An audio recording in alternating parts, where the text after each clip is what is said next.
Interjection, Mr. Chair. What is the interjection? Salamat, Mr. Chair. Kailangan ko lang pong umakyat sa office sandali para sa isang pulong, but hopefully pagbalik ay nandito pa rin sina Mr. and Ms. Diskaya dahil meron din po akong mga tanong para sa kanila. Oh yes, Salamat we'll make po, sure Mr. that Chair. they will be here for your questioning. Mr. Chair, point Yes. of order. Bakit hindi na lang tayo bigyan ng kopya ng sworn affidavit imbes na basahin na lang niya so we can para himayin namin yung kanyang sworn affidavit. We will make sure that all the members will be given a copy, but the chairman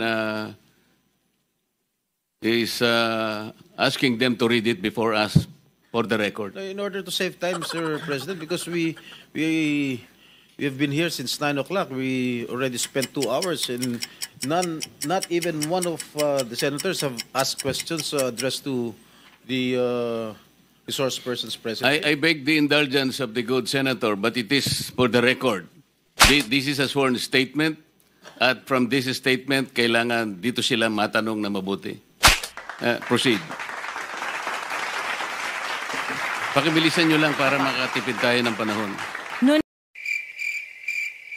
Mr. Diskaya, sa dami-dami mong binanggit na pangalan na kongresista, isa lang tanong ko, Senador, meron ba? Your Honor, wala po. So, safe ka. Safe ka na.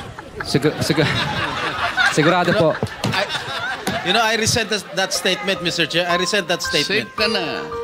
Okay. Diba? Safe na.